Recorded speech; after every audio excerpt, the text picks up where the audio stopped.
Hi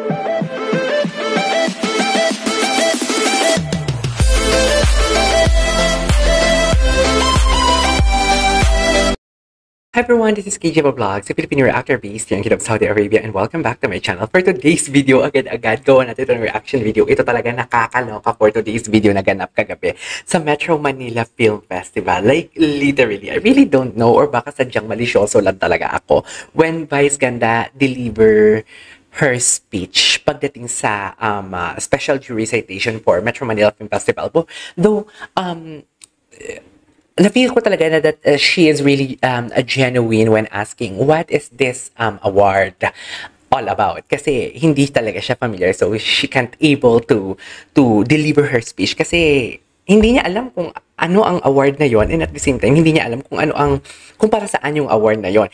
Pero mamaya tawang-tawa ako dun sa ini-speech niya talaga na parang, okay, so ito na ba yung award sa mga first runner-up? So, pag nakatanggap ba ako nito, wala na akong nomination, or hindi na ako makakatanggap ng award o even nomination man lang. Non-verbatim yan ha. Or, parang yun yung abot sa akin na parang pag tinanggap, pag meron ba ako nito, ibig sabihin first runner-up, mga awards sa first runner-up, and at the same time, wala na akong nomination or hindi na ako parang nominee sa best actor. So parang alam mo yung, I really don't know, sabi ko nga kung malisyoso lang talaga ako or what, pero the shades, alam mo yun? The shade! Anyways, without further ado, let's all watch this. Kakaloka si Meme. I love Meme. One of the best speech ever na nakita ko, actually. Naloloka ako kay Meme Vice. Magandang gabi ho ulit. Maraming salamat.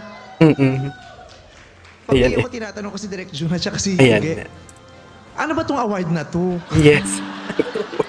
Special jury citation for what?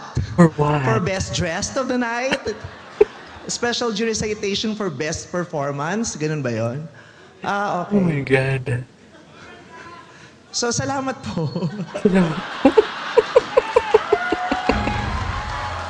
Seriously, hindi ko talaga alam. Oh my God. Nagtatangahan ako. Ayoko naman magpasalamat, hindi ko naiintindihan yung award. Pero, eto na po, babasahin din. yun i-explain pa lang, baka sa best hairstyle, best outfit. Ito na po. The jury of the 50th. Si Lorna Tolentino, parang I really don't know. Sana pinakita kasi yung issue ni Miss Lorna Tolentino doon. Parang ano siya, ito na po. Parang, wag ka na mag-joke dyan. Parang ganun yung impact na, okay, ito na po, wag ka na mag-joke dyan. Ito na. Something like that. Tamang-tawa talaga ako dito kagabi.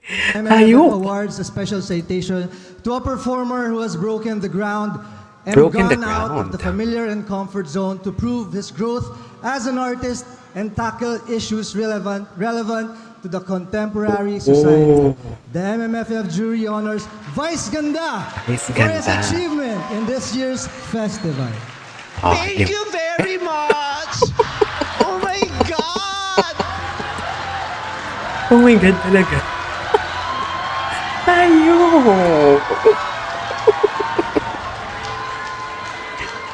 Oh my God! Aliw, di ba, Ting? Sabi ko sa inyo I have long been waiting for this. At last, finally, I am seen. At last, finally, I am seen. Hindi. Maraming salamat po sa pagkilala na yon. Thank you very much. Yeah, thank you so much. Tonight, I am seen. With this movie, with this project. I am finally seen. I have been participating at the Metro Manila Film Festival for years. This is the first time na meron akong award. Eh, talaga? First time yun lang nagka-award sa Metro Manila? Maraming salamat sa pagkakataon na ibinigay pa rin sa akin ng ABS-CBN. Sa mga panahon na hirap na yung kumpanyang kinabibilangan ko. Pinipilit pa rin nilang gumawa ng magagandang proyekto, magagandang mga contents. At nagpapasalamat ako dahil sa mga pagkakataon na hindi na nila kayang gumawa ng maraming proyekto, maraming pelikula, maraming contents. Isa ako sa mga napipili nilang gumawa ng mga pelikulang ilalabas nila bawat taon. At maraming salamat kay Direk Jun Lana. Binigyan mo ako ng ganitong istorya. Jun Lana. Binigyan mo ako ng ganitong istorya na inaantay na rin ng marami. binigyan mo ako ng ganitong pagkakataon na gumanap sa isang karakter na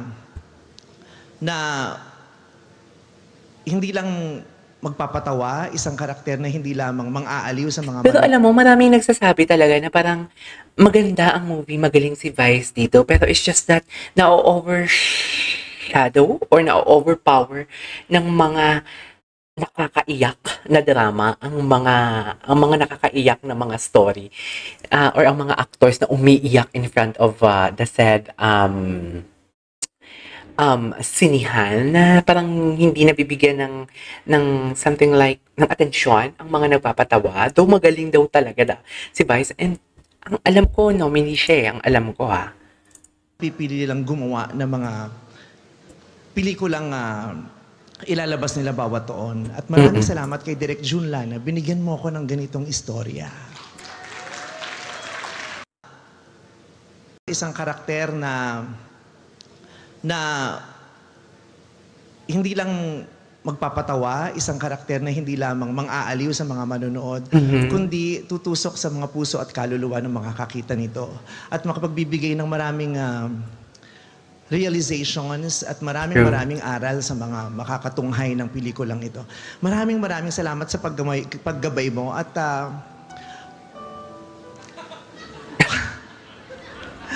my God, hahabaan ko na kasi baka itong award na ito, ibig sabihin hindi ako magbe-best actor. Oh my God, itong award na ito para sa mga first runner-up.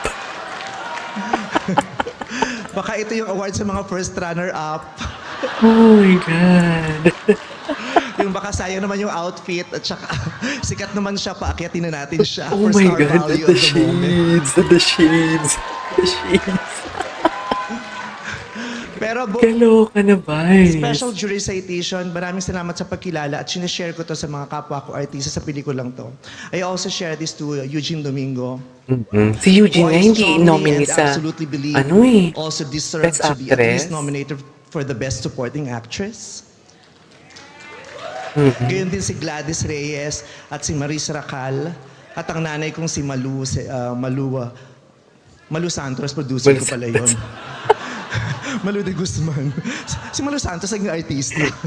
Oh my God. Maraming salamat po talaga. Hindi ko alam kung anong sasabihin ko, pero gusto kong i-share to sa nanay ko. Nanay, may award tayo, mabigat na mabigat. Meron ka na namang i-display at pupunasan ito pagmamalaki sa mga kasama mo sa simbahan habang ipinaglorosaryo. True. At inaalay ito sa aking asawa na si Ayon Perez. I love it. Saya dito. I love Maraming it. salamat. At inaalay ko to sa lahat ng bahagi Sawa. ng LGBTQIA+ community. I love it.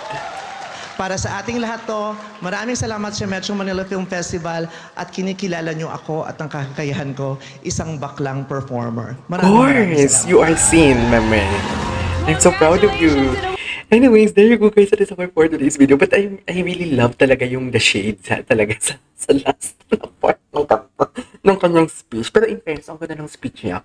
Ang ganda ng speech niya. Very genuine, very authentic. Na may pagka-funny. Of course, that is Vice Ganda. Ganun talaga siya parang, alam mo yung sasabihin niya talaga kung anong tinatakbo ng utak niya. Wala tayong magagawa doon, right? At there's nothing wrong with that. At least nagpapakatotoo siya. So, that is all for today's video. This is KJ Vlogs. See you in my next vlog. Bye!